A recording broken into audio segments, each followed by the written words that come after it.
ما الفضل إلا لأهل العلم إنهم على الهدى لمن استهداه الله. فافز بعلم ولا تطلب به بدلا فالناس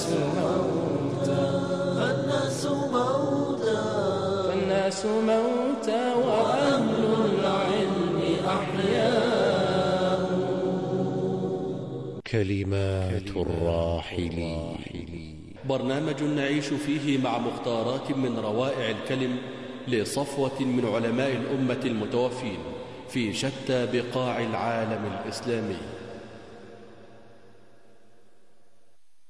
إلى غير ذلك من الآيات الكثيرة الدالة على زوال الدنيا وسرعة انقضائها وتقلبها بأهلها. وإن النابه الذكي هو من حاسب نفسه في هذه الدنيا وعمل عملا صالحا يلقى جزاءه في الآخرة، لأنه في الحقيقة المسافر كما في هذا الحديث: كن في الدنيا كأنك غريب أو عابر سبيل.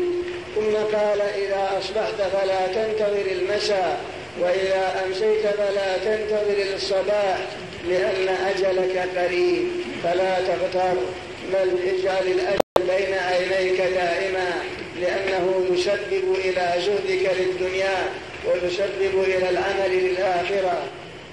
وخذ من صحتك لمرضك، يعني اعمل في حالة الصحة لمرضك، لأنه سيأتيك يوم تمرض فيه لا تستطيع فيه العمل، لكن قدم ما دمت صحيحا. ومن حياتك لموتك، فإذا مت تتمنى أنك عملت في هذه الدنيا وأنك تزودت فيها من العمل الصالح.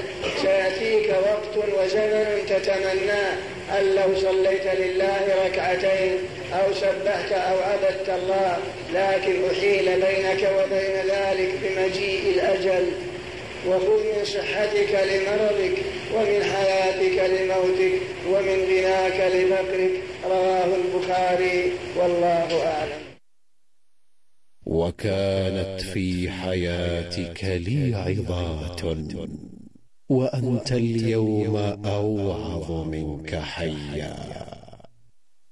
ما الفضل إلا لأهل العلم إنهم على الهدى لمن استهداه الله. فافز بعلم ولا تطلب به بدلا فالناس